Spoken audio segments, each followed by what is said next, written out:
pemirsa setia TVRI Stasiun Nusa Tenggara Timur dimanapun Anda berada. Senang sekali saya Dr. Teresia Dian hadir kembali melalui program Solusi Sehat persembahan TVRI Kebanggaan Stasiun TV Nusa Tenggara Timur. Dan tentunya saya tidak sendiri, saya ditemani oleh seorang kakak cantik. Dan saya Irene Garu, senang sekali hari ini saya bisa menemani Dr. Resa dalam program Solusi Sehat. Dan pemirsa, selama 1 jam ke depan kami akan menemani pemirsa di rumah dengan informasi serta topik yang sangat menarik untuk dibahas hari ini.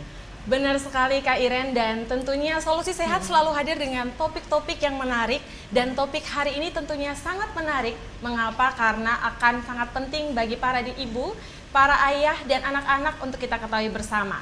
Solusi Sehat kali ini mengangkat tema menjaga kesehatan gigi dan mulut si kecil. Luar biasa sekali tentunya Kak Iren.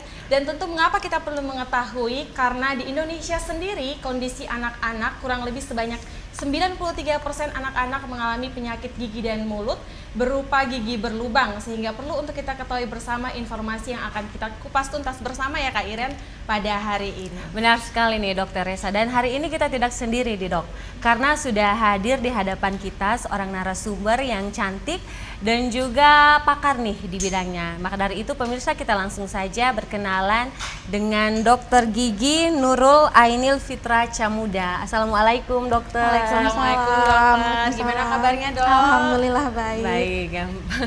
Mungkin dokter bisa menyapa pemirsa TVRI NTT di rumah. Selamat sore pemirsa, perkenalkan saya Dr. Gigi Nurul Ainil Fitri Camuda. Terima kasih dokter. Baik dokter, soal topik tadi nih, Ya. menjaga kesehatan mulut dan gigi si kecil. Mungkin dokter bisa memberikan sedikit penjelasan kenapa topik hari ini tuh penting untuk kita bahas. Karena seperti yang kita ketahui bersama nih dok, sebagian masyarakat itu masih menyepelekan bagaimana cara merawat kesehatan mulut dan gigi si kecil. Ya. Silakan dokter. Oke, untuk kesehatan gigi dan mulut si kecil ini betul-betul sangat kita harus perhatikan. Kenapa? Karena memang berdasarkan riset kesehatan dasar di Indonesia itu kesehatan gigi dan anak paling sering itu gigi berlubang ya. Itu sekitar 93%. Jadi artinya hanya 7% anak Indonesia yang bebas dari gigi berlubang. Itu kan sangat memprihatinkan sekali. Sedangkan mulut dan gigi ini kan merupakan proses masuknya makanan untuk kita makan. Kalau memang terganggu di gigi, di mulut, itu bisa mengakibatkan anak-anak itu asupan nutrisinya berkurang. Jadi otomatis kayak tidak mau makan gitu. Jadi asupan nutrisinya berkurang, jadi kan berpengaruh pada tumbuh kembang si kecil seperti itu. Iya dok, jadi kembali ke topik kita menjaga kesehatan gigi dan mulut. Mungkin para sobat Solusi Sehat mungkin harus tahu nih dok, kira-kira kapan sih gigi yang mulai tumbuh? Oke, gigi itu mulai tumbuh, gigi susu ya yang pertama itu biasanya mulai tumbuh sekitar usia 4-5 bulan itu mulai tumbuh. Atau bahkan bisa juga 6 bulan, biasanya normal tuh 6 bulan. Tapi kalau sudah usia 4 bulan mulai tumbuh itu normal juga sih, nggak masalah seperti itu. Oke dok, apakah semua anak-anak tuh proses pertumbuhan giginya sama, mau 4-6 bulan, atau ada yang bisa lebih lambat, ada yang bisa lebih cepat dokter? Ada yang bisa lebih cepat, ada yang bisa lebih lambat. Itu tergantung dari yang pertama genetik ya. Genetik dari keturunan juga bisa, kemudian dari saat ibu hamil kekurangan kalsium atau tidak, asupan kalsium. Kemudian bisa juga karena malnutrisi bayi ya, jadi kayak malnutrisi. Kemudian yang keempat itu bisa karena penyakit genetik lainnya atau ada penyakit bawaan dari si bayi itu. Oke. Seperti itu. Berarti kalau misalkan anak-anak yang mengkonsumsi susu itu sangat berpengaruh ya dok? Sangat berpengaruh Atas pertumbuhan Iya. gigi. Oke. Karena masih banyak juga nih masyarakat khususnya ibu-ibu, kadang-kadang kalau anaknya rewel, anaknya demam itu sudah bilang pasti ini anak saya tumbuh gigi nih Iya, dokter. iya, Jadi menurut dokter betul. apa nih tanggapannya dokter? Tanda-tanda. Jadi kalau memang bayi biasanya mau tumbuh gigi itu ada beberapa tanda. Yang pertama memang rewel ya, rewel pasti itu rewel karena sakit kan. Terus karena bayi tidak bisa omong, jadi cara untuk menyampaikannya itu dengan menangis. Kemudian yang kedua itu bisa sering ngeces atau keluar air liur dengan sendirinya. Kemudian yang ketiga itu bayi suka menggigit-gigit benda-benda di sekitarnya. Jadi kayak ada pegang apa-apa gigit. Itu tanda karena gusinya lagi gatal.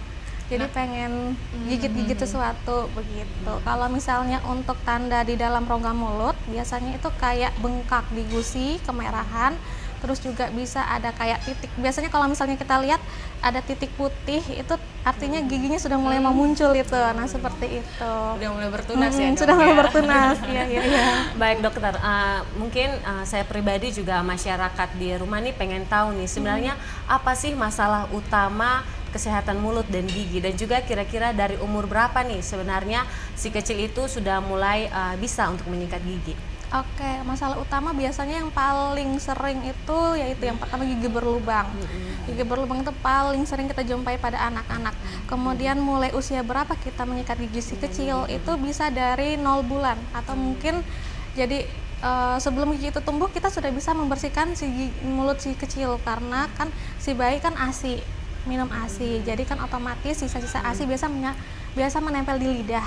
Nah, itu untuk membersihkannya, untuk melatih si kecil juga. Jadi nanti pas saat sikat gigi, mereka kayak tidak kaget akan ada benda asing di dalam mulut, seperti itu. Jadi dari 0 bulan sudah bisa bersihkan pakai kasa steril yang dikasih air panas, kemudian diusapkan pelan-pelan di lidah si bayi. Sama di gusinya itu untuk kayak kita pijet-pijet gitu untuk menstimulasi si gusi tersebut, seperti itu. Dan kira-kira nih dokter, dari umur berapa si kecil itu bisa berkonsultasi atau dibawa ke dokter gigi?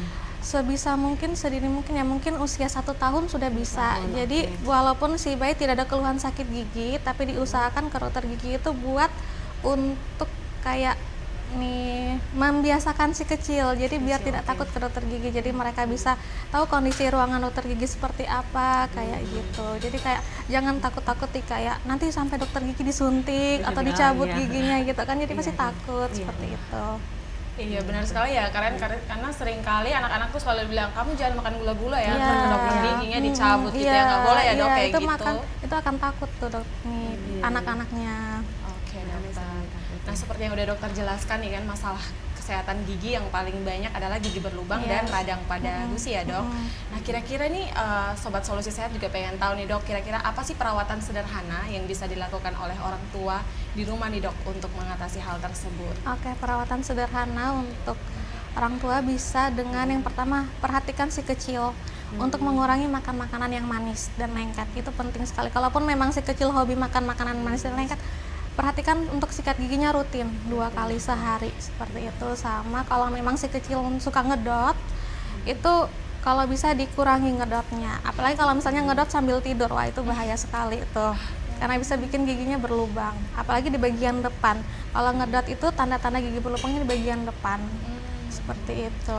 Berarti kalau misalkan anak-anak yang biasanya kan lebih dari 6 bulan cenderung untuk ngedotnya malam ya dok? Nah berarti kalau udah ngedot malam itu baiknya dibersihin lagi gitu ya dok? Iya dibersihin, pokoknya jangan sampai ngedot sambil tidur. Ya agak ribet ya dok, karena kan orang tua biasanya takut anaknya kebangun lagi nanti. Jadi dilatih sedini mungkin, atau kalau tidak memang karena bisa ngedot nanti paginya langsung dibersihkan seperti itu. Jangan lupa dibersihkan lah gitu.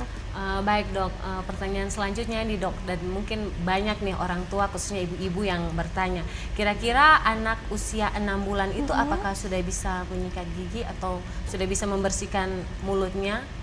Usia 6 bulan sudah bisa, tapi dengan bantuan orang tua gitu ya. Jadi bisa menggunakan 6 bulan itu baru ada 1 gigi, 1-2 gigi.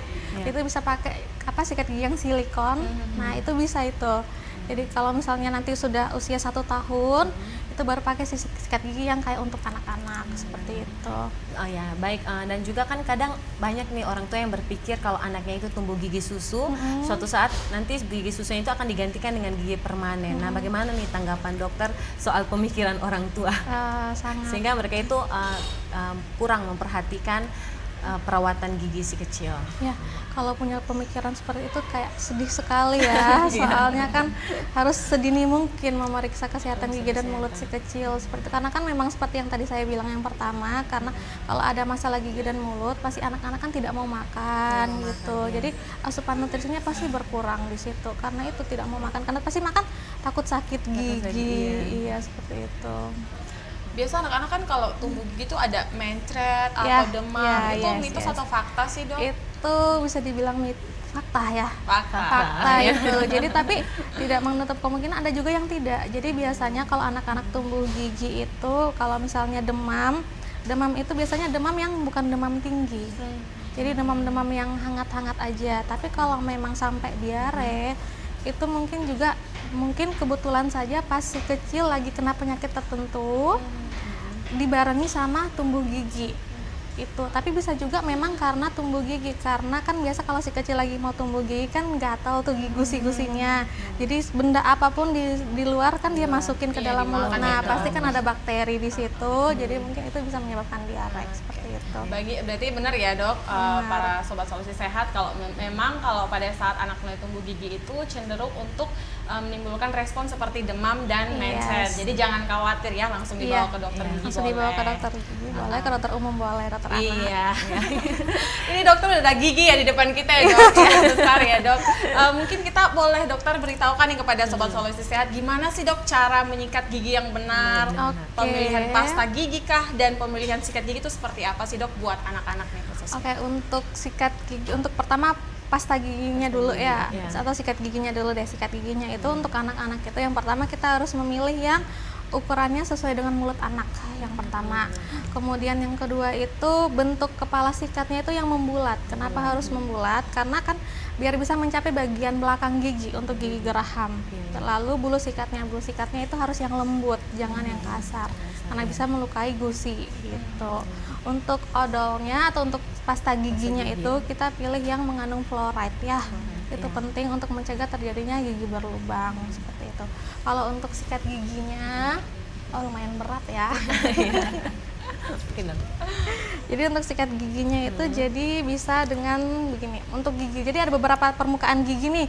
Permukaan depan atas, depan bawah, samping bawah, kiri kanan, kemudian samping atas, kiri kanan. Lalu ada permukaan dalam, permukaan untuk mengunyah.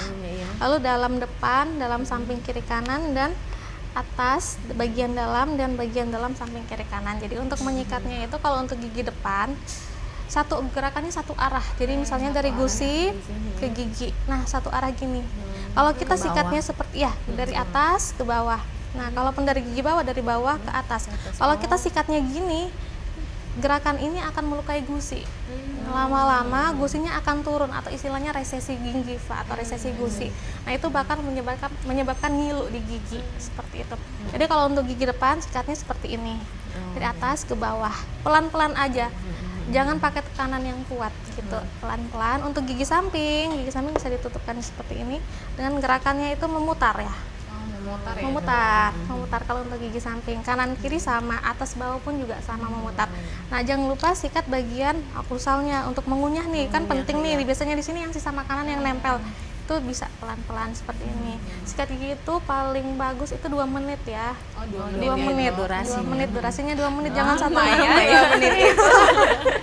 Jangan 1 menit atau cuma 15 detik lah, itu bahaya itu. Percuma sikat giginya. Terlalu cepat. Jadi gini, sama aja yang atas juga sama seperti itu. Untuk yang bagian dalam, yang bagian depan seperti gerakan ungkitan ya.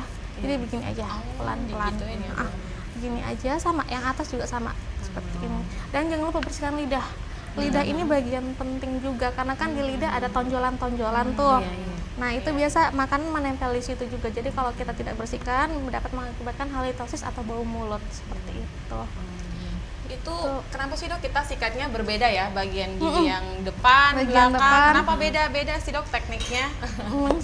Tekniknya memang dianjurkan, atau mungkin depan juga bisa dengan gerakan memutar bisa. Bisa ya tapi dok. lebih efektif itu kayak seperti ini karena kan gigi depan ini kalau misalnya kita memutar dengan tekanan yang kuat juga bisa melukai gusi gitu.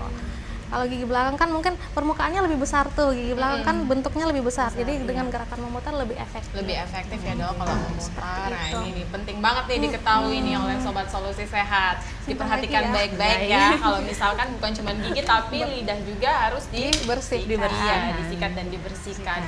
Ya nih dok, berbicara tentang sikat gigi ini nih dok. Tadi kan dibilangkan ya harus yang permukaannya bulat ya dok. Bentuk kepala sikatnya yang bulat. Nah terus kalau yang kayak gini dok, ini berpengaruh nggak dok? Si ini nih kira-kira kita ganti berapa bulan nih dok sikat gigi kalau udah kita pakai? Jangan-jangan kita bisa pakai setahun satu aja kita pakai. Untuk pergantian sikat gigi diusahakan tuh 3 bulan sekali. 3 bulan sekali ya untuk mengganti sikat gigi. Tapi itu juga jangan sikat gigi ini jangan diganti-ganti. Maksudnya jangan satu keluarga pakai satu sikat gigi itu nggak boleh. Gitu. Nggak boleh itu ya. Tidak boleh ya. Tidak boleh. Dan ngomong-ngomong nih dokter soal pasta giginya, kenapa pasta giginya itu harus yang mengandung fluoride? Yang mengandung fluoride, oke. Pasta gigi yang mengandung fluoride itu sangat penting karena untuk mencegah terjadinya gigi berlubang, membantu. Jadi mungkin ada gigi-gigi yang sudah mulai kayak terasa ngilu-ngilu, dapat dibantu dengan pasta gigi yang mengandung fluoride. Apalagi anak-anak, nah itu sangat penting sekali gitu. Terus kalau misalkan kayak anak bayi ya dok, kayak tadi kan kata dokter udah 4 bulan udah bisa tumbuh ya giginya untuk persiapan MPASI ya dok.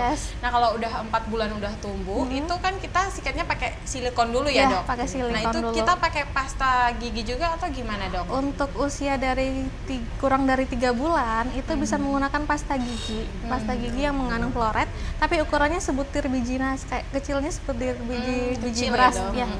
Beras gitu. Ukurannya seperti itu. Nanti kalau usia sudah di atas lebih dari 3 bulan, itu baru ukurannya seperti biji jagung atau biji kacang polong. Oh seperti iya, itu. berarti ingat ya, jadi kalau kurang dari 3 bulan sebesar biji Sebesar beras. sebesar Butiran beras. beras. Kalau lebih dari 3 bulan sebesar biji jagung, jangan Yes. kebalik. ya. Nah, terus dok kalau gitu nanti ada yang nanya lagi nih pasti. Nah, dok, anak saya 3 bulan nih, belum bisa kan ngeluarin sisa pasta giginya, belum bisa gumo kan. Nah, itu gimana, dok? Nggak masalah, fluoride yang maksudnya fluoride yang sudah di seukuran biji beras itu tidak masalah kalau tertelan oleh bayi. Karena memang ada ukurannya tersendiri ya. Jadi sudah ditentukan memang kalau misalnya cuma sebiji beras, 1 kali sikat gigi atau 2 kali sikat gigi itu aman buat si bayi. Kalau misalnya tertelan pasta gigi fluoride itu seperti itu. Baik dokter, dan kebanyakan nih anak-anak di rumah itu kan kalau menyikat gigi biasanya menggunakan toothmousse. Iya, Nah, toothmousse. menurut dokter apakah itu fakta atau mitos kalau toothmousse ini bisa menggantikan pasta gigi? Mitos. Mitos. Jadi toothmousse itu cuman sebagai bahan tambahan saja untuk melindungi gigi. Kalau memang untuk sikat gigi tetap harus menggunakan pasta gigi. Pasta gigi. Jadi setelah sikat gigi, kalau mau aplikasikan bahan toothmousse di gigi baru boleh. Seperti itu, tapi tidak untuk menggantikan pasta gigi. Ya. Gitu. Terus dok, kalau misalkan anak-anak itu kan cenderung untuk makan manis nih ya dok. Ya. Nah, kira-kira kapan sih sikat gigi yang baik itu kapan? Bangun tidur kah? Sebelum tidur kah? Setelah tidur kah? Atau gimana dok? Oke, untuk sikat gigi itu usahakan sehari 2 kali atau 2 kali sehari, pagi setelah sarapan dan malam sebelum tidur. Nah, untuk pagi setelah sarapan itu juga jangan langsung habis sarapan langsung sikat gigi, itu salah. Jadi kasih jeda dulu 30 menit. 30 menit dulu baru bisa sikat gigi. Seperti itu. Berarti 30 menit baru sikat gigi ya. gigi. Nah, kalau udah sikat gigi terus makan lagi. Nah, kalau mau makan lagi tunggu 30 menit dulu. Oh, gitu. Itu kenapa dok? Ada Itu supaya pH di dalam rongga mulut jadi normal dulu. Karena kan saat kita makan pH-nya jadi tidak seimbang kan. Jadi kita tunggu pH-nya seimbang dulu biar bisa sikat gigi. Seperti itu. Kalau memang habis makan langsung sikat gigi percuma. Jadi kayak bakalan bisa bikin gigi berlubang lagi, karang gigi lagi karena pH-nya tidak seimbang. Jadi ada yang bilang, saya sudah sikat gigi rutin 2 kali sehari, tapi kenapa bisa gigi saya masih tetap berlubang ya? Seperti itu karena itu. Karena memang pH belum seimbang gitu. Berarti kembali ke topik menjaga kesehatan gigi dan mulut ya dok. Untuk yang dokter katakan bahwa pH-nya tidak seimbang ya, berarti pH yang baik untuk gigi dan mulut tuh kira-kira Yang normal. bukan berapa ya dok, tapi baiknya apa? Yang Asam normal. kah? Basah Kalau kah? kalau pH mulut terlalu asam, dia itu bisa menyebabkan gigi berlubang. Kalau pH terlalu basah itu bisa menyebabkan karang gigi. Jadi itu harus betul-betul normal seperti itu. Jadi anak kecil juga bisa beresiko adanya Bisa. karang gigi. Karang gigi bisa anak kecil. Gitu. Dan dokter, saya juga mau tanya nih, dan ini kebetulan banyak nih pasien yang sering bertanya, katanya ASI itu dapat membuat gigi itu menjadi rusak. Apakah itu fakta atau mitos sih sebenarnya ASI? Fakta. Fakta. ASI kan mengandung laktosa. Jadi laktosa kan gula tuh. Gula, Jadi iya. kalau memang tidak dibersihkan, jadi bisa mengakibatkan gigi berlubang juga. Jadi memang rutin, pokoknya intinya harus rutin membersihkan gigi si kecil seperti itu biar dia tidak mudah berlubang. Gitu. Oke dokter, mungkin bisa dilihat di layar kaca Anda, teman-teman Solusi Sehat bisa dilihat urutan pertumbuhan gigi nih. Ya. Mungkin dokter bisa bahas sedikit ke kita nih, gimana sih urutan pertumbuhan giginya sebelum kita lanjut ke topik selanjutnya. Oke, untuk pertumbuhan gigi dari yang langsung aja ya gigi pergantian ya. Jadi dari gigi susu ke gigi permanen karena itu yang penting. Jadi gigi susu gigi permanen itu biasanya untuk gigi yang pertama kali tumbuh di usia 6 sampai 7 tahun itu gigi geraham pertama atas bawah kiri kanan. Itu biasanya tumbuh berbarengan. Terus kemudian dilanjutkan gigi depan bawah. Depan bawah atau gigi seri sentral istilahnya. Itu tumbuh di usia 7 sampai 8 tahun. Lalu diikuti gigi usia 8 sampai 9 tahun itu untuk gigi sentral atas seri. Lalu berikutnya gigi samping, gigi lateral, seri lateral itu di usia atas bawah itu sama di usia 9 sampai 10 tahun. Lalu untuk berikutnya untuk gigi istilahnya gigi premolar ya atau geraham kecil itu di usia 10 sampai 12 tahun. Lalu untuk gigi taring itu sekitar usia 11 sampai 12 tahun juga. Lalu selanjutnya nanti di usia 13 sampai 14 tahun itu gigi geraham kedua atas bawah kiri kanan itu bisa tumbuh digantikan gitu. Nah untuk gigi yang bungsu biasanya itu kan yang ada bermasalah kayak impaksi gitu-gitu itu di usia 17 sampai 21 tahun. Tapi tidak menutup kemungkinan juga setelah usia 21 tahun baru tumbuh juga tidak bisa tumbuh juga maksudnya. Untuk pergantiannya sendiri nih dok dari gigi susu ke gigi permanen itu di usia berapa dok? Untuk pergantiannya biasanya itu di usia ada yang 5 tahun sudah pergantian gigi. Udah toko semuanya diganti lagi gitu ya dok? Untuk pergantian semua. Semua atau dari awal? Dari awal nih, maksudnya Dari awal, pelan-pelan iya, ya pasti ya, nggak mungkin langsung set. Ya dari awal berarti dari 5 tahun 6 tahun sudah bisa. Gitu. Tergantung nutrisi juga sih seperti itu. Nutrisi kecil kayak nutrisi gitu. ya dok, mempengaruhi sama ya, kayak gitu. Nah, kira-kira nih tips buat para sobat solusi sehat nih, nutrisi apa yang bisa bikin gigi cepat tumbuh dan yang bisa menghalangi pertumbuhan gigi? Wow. Seperti itu kayak banyak makan yang sayuran, banyak makan sayuran. Pokoknya junk food itu dikurangin lah, apalagi si kecil ya micin kayak generasi micin. Generasi micin. Wah, itu bahaya banget. tuh, itu jangan tuh minum susu. Itulah seperti itu. Minum susu dan makan makanan yang bergizi ya dok. Iya. Oke, bisa dilihat di layar ini adalah salah satu penampakan gigi berlubang ya dok. Iya. Nah ini kira-kira bisa dijelaskan kenapa bisa sampai timbul gigi berlubang? Gimana prosesnya nih dok? Jadi gigi berlubang itu terjadi karena yang pertama makan makanan manis dan lengket. Jadi di dalam rongga mulut ini sebenarnya ada bakteri normal, bakteri yang sehat. Tapi karena ada makanan manis dan lengket, jadi dia itu bertemu kemudian membentuk suatu asam. Nah asam ini jika bertemu sama gigi yang sehat itu akan mengikis gigi secara perlahan-lahan sehingga bagian terluar dari gigi yang namanya enamel itu yang biasa kita lihat yang warna putih di gigi itu terkikis jadi lama-lama menjadi lubang seperti itu. Jadi karena bakteri lah kayak itu.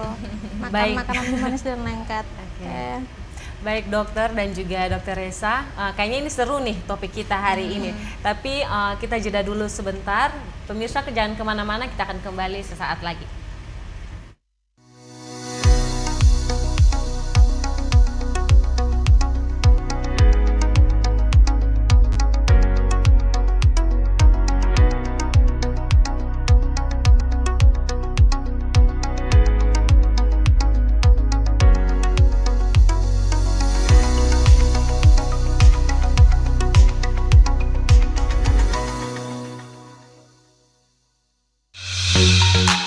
Sobat Digital, kenapa ya harus nonton siaran TV digital?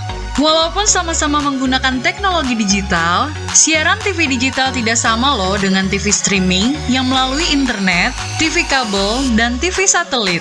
Siaran TV digital adalah bukan TV streaming yang menggunakan kuota internet, bukan TV kabel yang membayar iuran setiap bulannya, dan bukan TV satelit yang menggunakan antena parabola. Siaran TV digital itu gratis loh, masih menggunakan antena UHF biasa. Bila televisi di rumah kamu masih analog, pasangkan set-top box dengan teknologi DVB T2. Yuk beralih nonton siaran televisi digital. Bersih gambarnya, jernih suaranya, canggih teknologinya. Halo Sobat Digital, di daerahmu sudah ada sinyal TV digital belum? Ini cara mengetahui jangkauan siaran TV digital di daerah kamu.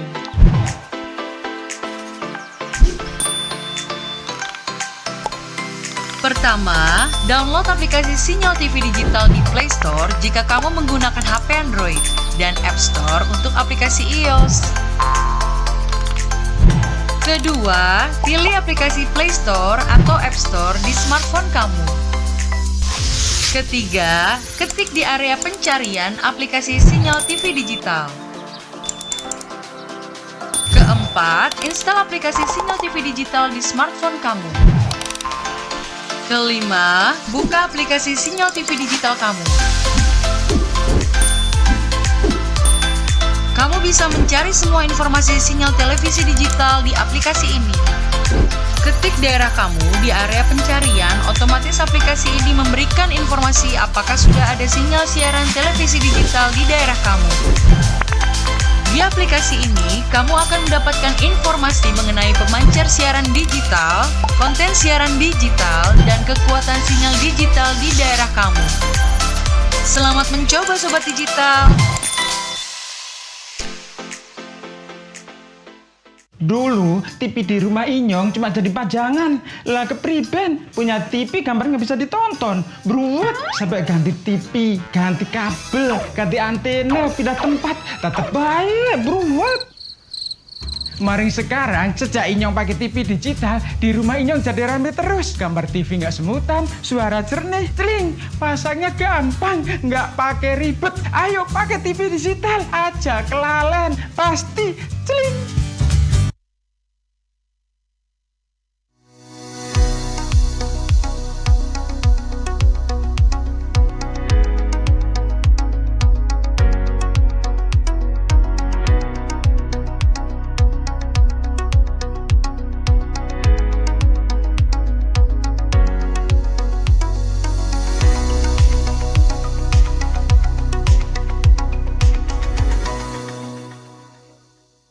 Baik, terima kasih pemirsa, Anda masih setia bersama kami di program Solusi Sehat, persembahan spesial TVRI Stasiun Nusa Tenggara Timur.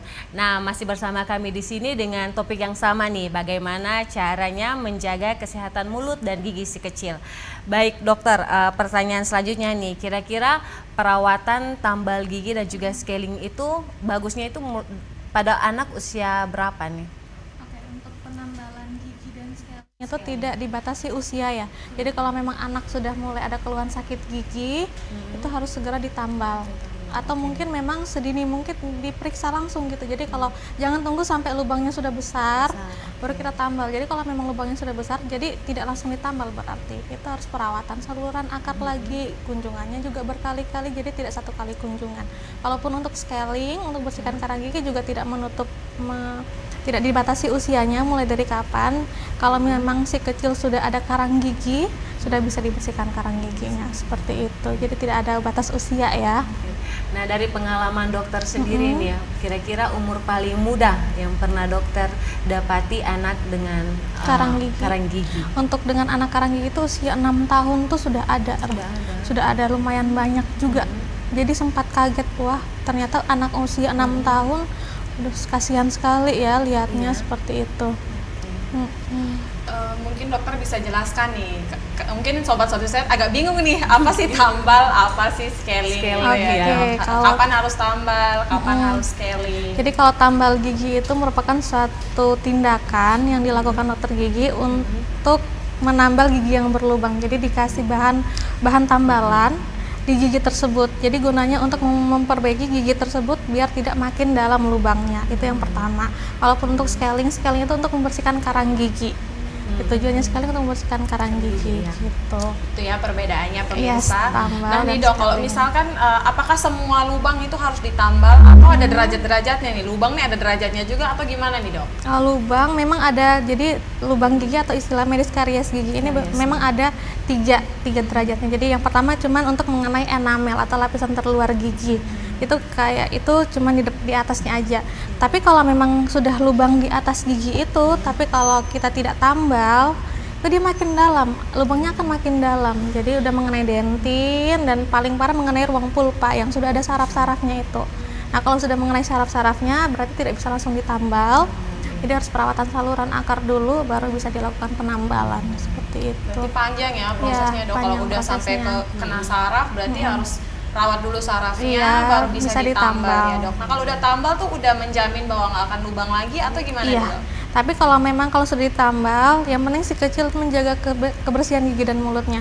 Kalaupun memang sudah ditambal, tapi ya tetap aja kayak nggak rajin sikat gigi, terus tetap makan manis-manis dan lengket, itu bakalan muncul lagi karies sekunder istilahnya. Jadi giginya yang sudah ditambal kembali ngeplak lagi. ngeplak lagi. Jadi sini karies sekunder seperti itu di gigi yang sudah ditambal gitu. Untuk scaling sendiri nih dok, nah kalau scaling kira-kira berapa bulan sekali kah atau berapa tahun sekali kah? Kalau bisa untuk pembersihan karang gigi itu 6 bulan sekali ya, itu sangat penting sekali gitu. Mungkin dokter bisa jelaskan nih, gimana sih proses pembentukan plak? Kenapa bisa terbentuk nih di gigi gitu? Proses pembentukan plak sebenarnya plak itu sudah ada di dalam gigi ya. Plak udah itu ada ya, sudah Dok? ada. Jadi setelah kita sikat gigi itu memang sudah ada plak kembali. Hanya plak itu memang kita tidak bisa lihat dengan kasat mata. Jadi biasanya menggunakan semacam pewarna gigi. Disclosing agent istilahnya namanya itu untuk jadi setelah kita sikat gigi untuk mengecek apakah masih ada plak di gigi dengan menggunakan itu. Jadi kita olesi di gigi, kemudian dikumur-kumur. Setelah itu kita lihat di cermin tuh, lihat di cermin, di kaca, lihat masih ada warna-warna, itu adalah plak. Jadi kalau memang tanpa bantuan itu kita tidak bisa lihat plak itu seperti apa, kayak gitu. Berarti emang udah ada ya terbentuk Sudah. dan kalau misalnya kita makin makan dan nggak sikat gigi, Yes. maka dia akan makin menimbun ya. Iya, Dan tentu gitu. harus dilakukan pembersihan setiap 6 bulan sekali nih pemirsa. Baik dokter, kira-kira nih dokter, bagaimana caranya untuk mengajak anak agar anak itu mau dan rajin untuk menyikat Mau gigi? dan rajin sikat gigi. Oke, ini penting nih. Jadi biasanya itu, jadi yang pertama untuk kita sebagai orang tua ya, jangan memaksa anak. Jadi harus untuk atur anak itu untuk sikat gigi itu dengan kalimat-kalimat yang menyenangkan. Jadi jangan paksa buat harus sikat gigi kayak gini-gini atau diancam nanti kalau tidak sikat gigi nanti dibawa ke dokter gigi kayak gitu-gitu tuh jangan. Jadi usahakan kegiatan sikat gigi itu menyenangkan. Itu yang pertama. Terus yang kedua, biarlah anak memilih sikat giginya itu sesuai dengan kemauannya. Gitu. Jadi saya mau yang ada gambar dino atau ada gambar Hello Kitty seperti itu. Nah, itu bagus tuh. Terus juga untuk pasta giginya kayak kan ada rasa-rasa tuh biasanya kan ada strawberry atau apa-apa. Itu biarkan mereka pemilih. Lalu juga untuk orang tua juga jadi contoh gitu. Jadi jangan ayo sikat gigi tapi orang tuanya tidak sikat gigi kan sama aja gitu kan. Jadi nanti dia bilang, "Kok mama nggak sikat gigi, kok aku aja nih suruh sikat gigi," kayak gitu kan. Jadi kayak sikat gigi bersama. Terus yang penting juga kayak kasih hadiah ke anak. Jadi kayak ayo rajin sikat gigi nanti ada hadiahnya. Nah, itu kan pasti anak akan tertarik seperti itu. Itu sih yang penting ya. Oke nih dok, terus kalau misalkan soal pemilihan sikat gigi ya dok, sama pemilihan pasta gigi, ini kan anak-anak kan harus yang rasa stroberi, rasa melon, itu gimana dok? Apakah ada pengaruh, ada gulanya, atau malah bikin Nggak ada nambah sih, itu cuman gigi lubang atau gimana? nggak ada. Itu cuman kayak perasa aja gitu. Jadi nggak masalah gitu buat gigi anak-anak gitu. Apakah semua pasta gigi itu ada fluoride-nya dok? Iya, Semuanya ada ya, fluoride-nya. Iya. Ngomong-ngomong soal sikat gigi juga nih dokter, kan banyak nih anak-anak yang kadang-kadang menyikat gigi terus tertelan nih air kumurannya, kumurnya. terus tidak mau lagi untuk sikat gigi atau trauma. Kira-kira bagaimana nih cara untuk mengajak anak yang trauma seperti itu?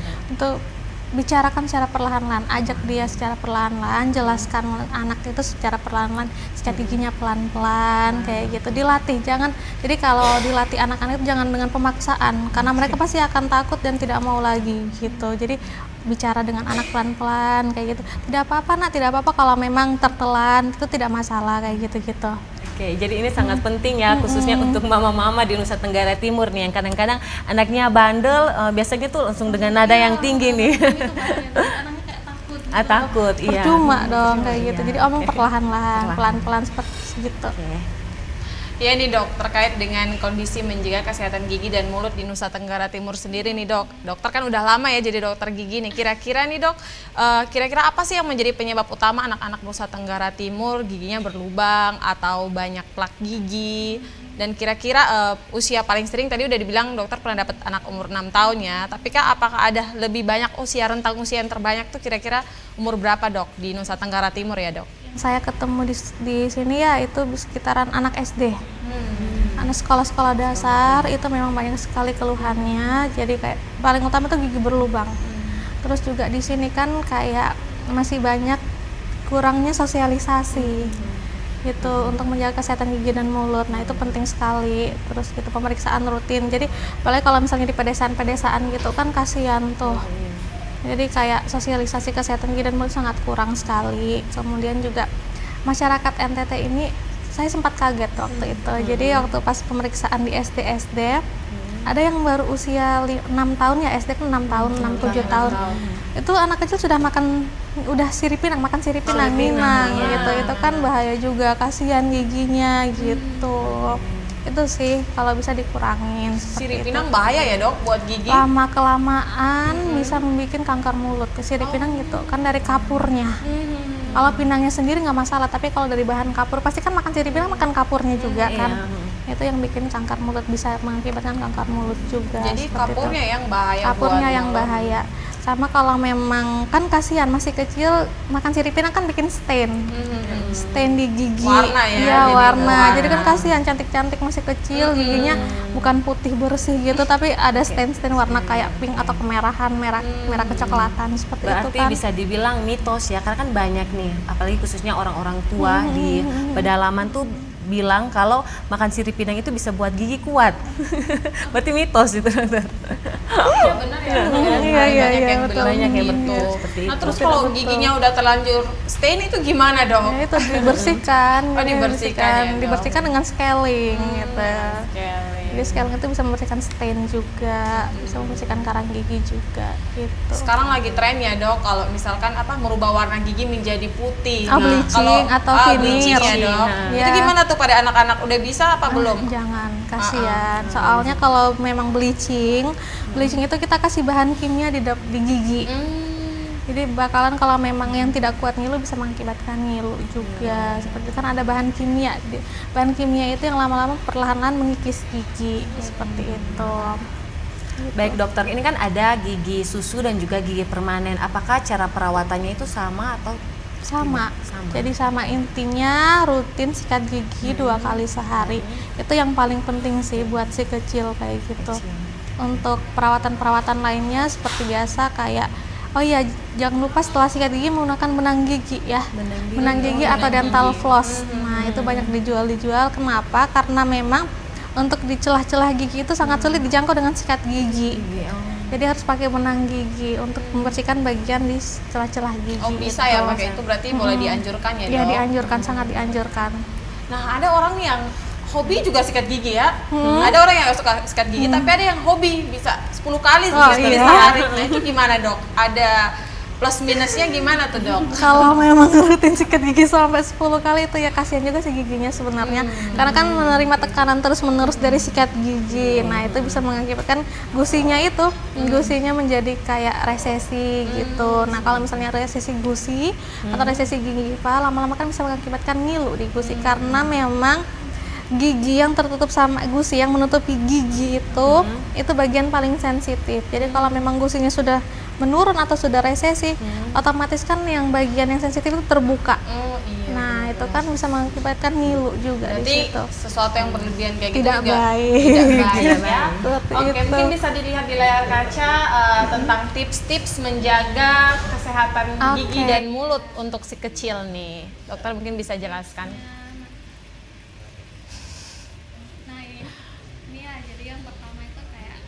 Pertama makan sayuran itu penting ya, serat itu penting, vitamin kayak gitu, buah, sayur dan buah ya harusnya. Kemudian ganti sikat gigi itu 3 bulan sekali, itu wajib tuh, itu harus itu. Jangan karena saya sudah nyaman dengan sikat gigi ini saya tidak mau ganti, itu jangan. Itu baik karena bakteri banyak di sikat gigi itu. Apalagi anak-anak ya. Iya, apalagi anak-anak. Kemudian minimalisir makanan manis. Nah, kurangi makan makanan manis dan lengket itu penting. Kalaupun memang si kecil kayak tetap mau makan ya udah nggak apa-apa, tapi tetap setelah makan suruh minum air putih yang banyak. Kalau memang tidak sikat gigi ya Suruh minum air putih aja yang banyak atau kumur-kumur air putih seperti itu penting. Nanti sampai di rumah baru sikat gigi kayak gitu. Terus juga dilarang keras tukaran sikat gigi ya, itu penting tuh ya. Jadi satu sikat gigi hanya untuk satu orang gitu. Kemudian sikat gigi yang benar. Jadi kalau memang si kecil mau sikat gigi sendiri, saya mau sikat gigi sendiri, ya sudah nggak apa-apa. Suruh si kecil sikat gigi sendiri. Tapi setelah itu kita orang tua juga sikat gigi lagi, maksudnya sikat gigi Bantuin kembali, dia bantuin lagi ya, lagi. Jadi biar kebersihannya itu lebih bagus gitu. Berarti harus kayak main sama dia. Oh ini Iya, mama ayo pengen lihat sikat punya gigi. kamu belum Iya, terlalu bersih gitu ya dok. Iya, itu Harus bagus tuh. agak drama-drama Agak sedikit drama-drama ya dok. gitu, kayak gitu. Kemudian Oke. kayak cek kesehatan gigi. Nah, cek ke dokter gigi ini 6 bulan sekali ya. Jadi itu juga bukan walaupun bilang saya tidak ada masalah sih di gigi, jadi ngapain ke dokter gigi itu salah. Jadi memang cek kesehatan gigi 6 bulan sekali ini karena memang sekecil apapun gigi berlubang, misalnya ada gigi berlubang, dokter gigi bisa melihatnya. Ataupun kalau memang tidak ada masalah, jadi bisa konsultasi, bertanya apa saja tentang kesehatan gigi dan mulut si kecil juga bisa kayak gitu. Untuk preventif lah, pencegahan gitu. Baik dokter juga dokter Resa, kayaknya topik ini semakin seru nih untuk dibahas. Jadi pemirsa di rumah pastikan Anda tetap setia bersama kami di program Solusi Sehat. Kita jeda sebentar setelah pariwara berikut ini.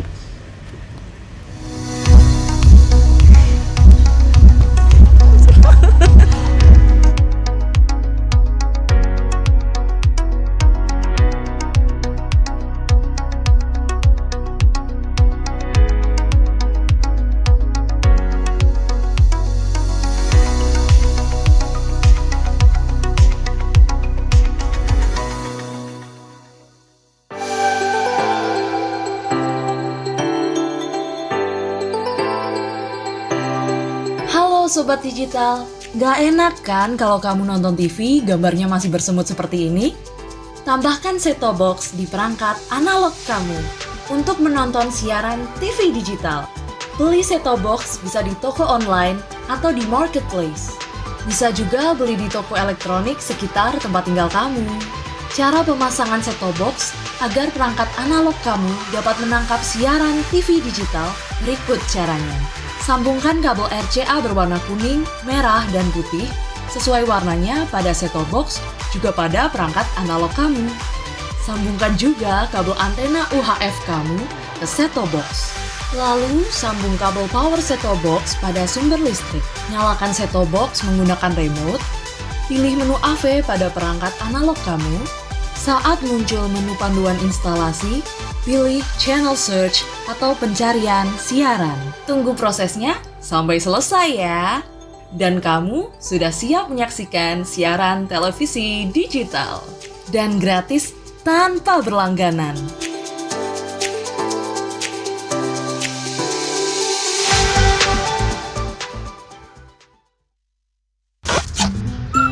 Kanan dikit, kanan dikit. Geser lagi. Deso.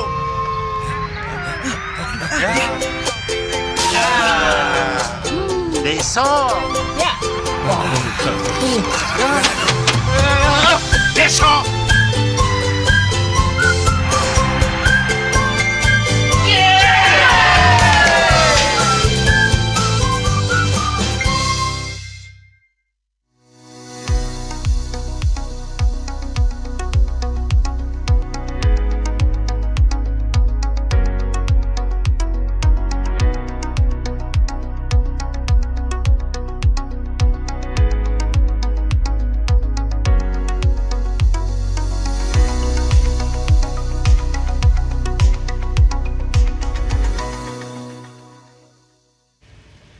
Baik, terima kasih pemirsa, Anda masih setia bersama kami di program Solusi Sehat hari ini.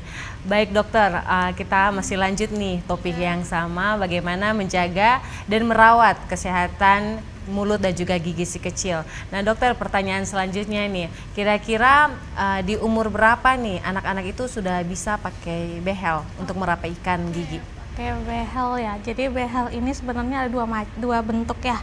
Jadi yang pertama lepasan, yang kedua yang cekat. Nah kalau memang yang lepasan itu memang dianjurkan buat anak-anak itu usia yang paling bagus itu intinya 4 gigi permanennya sudah tumbuh, itu sudah bisa menggunakan behel tapi yang lepasan.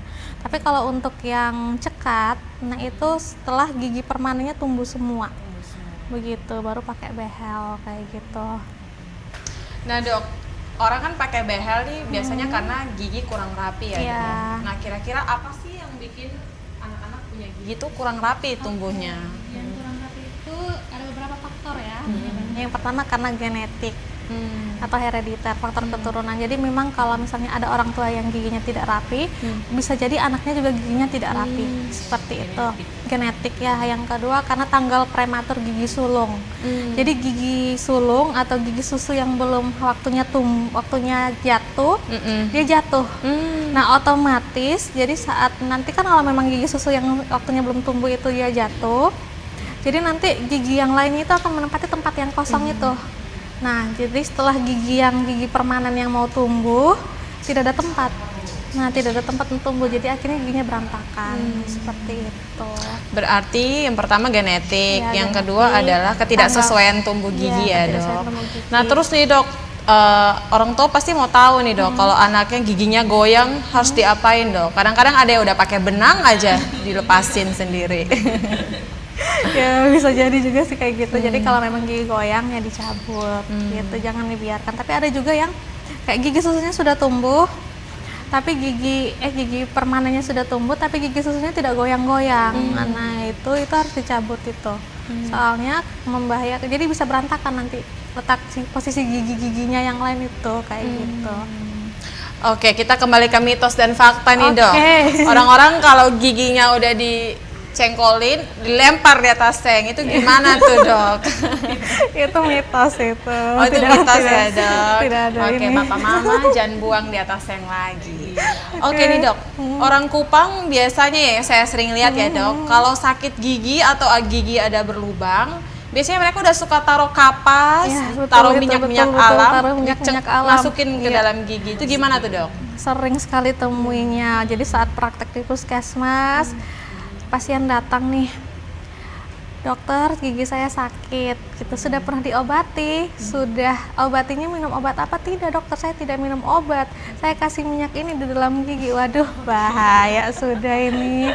Itu bahaya karena memang minyak-minyak itu dapat mengakibatkan giginya jadi keropos. Ya keropos. Nah nanti susahnya saat kita melakukan pencabutan gigi. Jadi saat cabut baru menggunakan tang sedikit Langsung keropos. lepas ya, Dok? Nah itu, jadi memang tidak bagus itu untuk minyak-minyak seperti itu. Oke, berarti sahabat solusi sehat tidak boleh lagi menggunakan minyak ya, jangan dimasukin tuh dalam gigi. Nah terus tuh kalau misalnya gigi berlubang, kalau anak udah gigi berlubang harus langsung ya segera ke Ya, dokter. segera ke dokter gigi ataupun memang sebelum gigi anak berlubang ke dokter gigi buat melatih si kecil juga bisa. Terus dokter gigi bisa cek semuanya.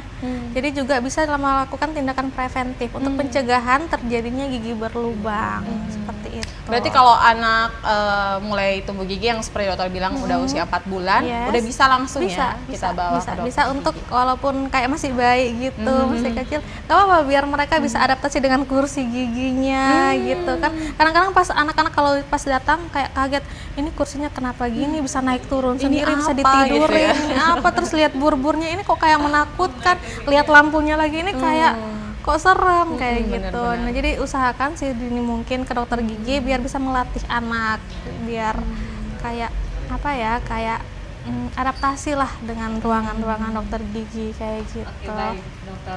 Salah satu cara untuk merawat kesehatan mulut dan gigi si anak kan yaitu dengan melakukan cek kesehatan pada dokter gigi. Bagaimana nih tanggapan dokter sendiri dengan orang tua yang punya ekonomi lemah? Kan tidak semua punya budget nih untuk pemeriksaan gigi, khususnya untuk orang-orang di pedalaman. Di pedalaman, ya kalau memang untuk yang di pedalaman ya kita bisa melakukan kayak sosialisasi gitu. Apalagi maksudnya di puskesmas kan itu bagian pedalaman kan. Pedalaman, Gak apa-apa, iya. datang aja ke puskesmas, konsultasi di puskesmas. Nah itu penting itu. Jadi walaupun tidak melakukan tindakan apa-apa bisa bertanya-tanya dengan dokter gigi di sana, bisa seperti itu. Terus juga kalau malah jadi kalau misalnya si anak atau si kecil itu giginya sudah lubang, lubangnya makin parah lagi, itu bakalan menambah biaya. Jadi malah kalau memang tidak ada masalah bisa ke dokter cuma buat konsultasi kayak gitu kan, itu kayak biayanya berkurang tuh. Kalau memang sudah dilakukan tindakan apalagi kayak perawatan saluran akar kayak gitu-gitu kan pasti malah harganya makin beda gitu. Berarti kalau hanya sekedar konsultasi gratis ya dokter? Iya, bisa di puskesmas. Oke. Gitu. Oke, Kak Iren dan Dokter Nurul ya, kalau berbicara soal gigi dan mulut kan satu kesatuan ya dok, nggak Yes. cuma ada gigi tapi ada gusi ya dok. Iya. Nah, kalau misalkan yang radang itu kan gusinya ya dok, kira-kira radang apa gusi. tuh pengobatan yang diberikan dok? Pengobatan jadi gusi radang itu karena beberapa kita harus tahu dulu penyebabnya apa. Jadi kalau memang karena penyebabnya karena karang gigi, jadi harus bersihkan karang giginya. Ada juga karena memang kayak gigi berlubang. Jadi gigi berlubang otomatis kayak bengkak di gusi. Itu kan jadi gusinya juga radang tuh. Itu berarti ya harus dirawat gigi yang berlubang itu. Ada juga kadang-kadang gusi radangnya karena gigi M3 atau gigi molar bungsunya itu mau tumbuh. Nah itu biasa itu yang paling sakit itu. Apalagi kalau misalnya tumbuhnya miring ya. Tumbuh miring, kemudian itu bakalan susah untuk membuka mulut karena posisinya paling belakang seperti itu. Ya, jadi kita harus tahu dulu penyebabnya apa jadi bisa untuk mengobatinya itu kayak bagaimana gitu. Nah kalau gigi berlubang kan kadang-kadang orang udah kasih aja antibiotik, suka-suka orang tua ya, oh anak saya gigi sakit dikasih antibiotik, itu gimana tuh dok? Oke, penggunaan antibiotik yang berlebihan itu sangat tidak baik ya. Jadi jangan sedikit-sedikit minum antibiotik, sedikit-sedikit minum antibiotik jangan. Jadi kalau memang gigi cuma sakit aja tanpa bengkak, jangan minum antibiotik. Minum antibiotik itu kalau memang ada infeksi di situ. Jadi kalau ada bakteri, maksudnya bakteri penyebab yang bengkak sampai bengkak yang radang bengkak itu baru, atau kalau biasanya ada nanah ya di gigi itu bisa juga. Nah karena gigi berlubang bakalan ada nanah di situ, itu baru minum antibiotik. Tapi kalau cuma sakit aja jangan sampai minum antibiotik. Karena kasihan minum antibiotik setiap saat gitu kan tidak bagus juga gitu. Baik dokter, mungkin ini pertanyaan terakhir di solusi sehat hari ini. Bisa nggak dokter berikan tips dan trik cara untuk menjaga kesehatan mulut dan gigi untuk pemirsa di rumah? Oke. Khususnya untuk si kecil. Oke, untuk si kecil ya itu jadi yang pertama itu harus rutin ke dokter gigi minimal dua kali setahun ya. Nah itu penting. Terus kemudian juga kurangilah si kecil untuk makan makanan manis dan nekat, itu sangat penting sekali. Kemudian temani si kecil saat menyikat gigi dan sebisa sedini mungkin ajari si kecil untuk sikat gigi ya.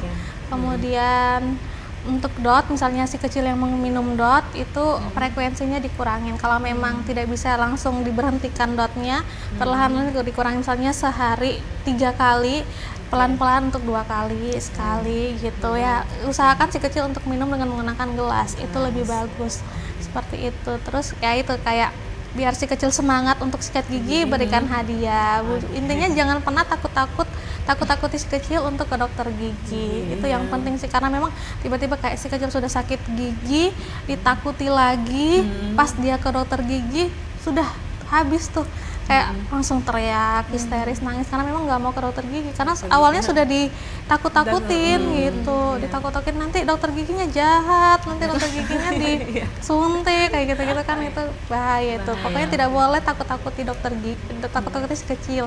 Sama juga misalnya ini kayak apa ya, lupa. Pokoknya kayak ini si kecil itu ya misalnya pas di dokter gigi nih, pas di dokter gigi lagi perawatan, tapi si kecilnya tidak mau karena kan awalnya sudah takut. Orang tua tidak boleh memaksa. Jadi jangan, ayo sudah datang ke sini jauh-jauh, pokoknya sudah antri begini-begini, tapi kamu tidak mau kan? Itu marah tuh jangan. Jangan sekali-kali memarahi si kecil di ruangan dokter gigi. Itu karena apa? Karena mereka nanti bisa trauma. Jadi nggak mau ke dokter gigi lagi. Jadi sama si kecil itu usahakan untuk ngomong secara baik-baik, bujuk dia, jelaskan dia gitu. Kalau memang pas sudah di ruangan, ya sudah ajak dia keluar dulu, bujuk dia, nanti periksa ya, nanti mama belikan ini, belikan. Pokoknya bujuk dia, pokoknya jangan pakai kekerasan sama si kecil, biar mereka nggak trauma kayak gitu. Baik-baik, pelan-pelan ya. Iya, harus pelan-pelan kayak gitu. Udah sih itu. Oke, terima kasih banyak dokter Ya, Nurul, luar biasa sekali. Sahabat Solusi Sehat dimanapun Anda berada, Tidak terasa perjumpaan kita sudah 1 jam berlalu dan luar biasa sekali informasi yang telah dibagikan Dr. Nurul dan tentunya diskusi bersama kita berdua. Dan tentunya semoga apa yang sudah disampaikan Dr. Nurul tentunya memberikan informasi yang bermanfaat bagi para sobat solusi sehat, terutama para ibu, ayah, dan anak-anak di rumah tentang bagaimana cara menjaga kesehatan gigi dan mulut. Dan akhir kata, saya Dr. Teresia Dian bersama rekan saya Kak Irene Garu, mewakili segenap kru yang bertugas, mengucapkan terima kasih banyak dan terima kasih banyak Dr. Nurul. Kami ucapkan selamat sampai jumpa. Salam sehat.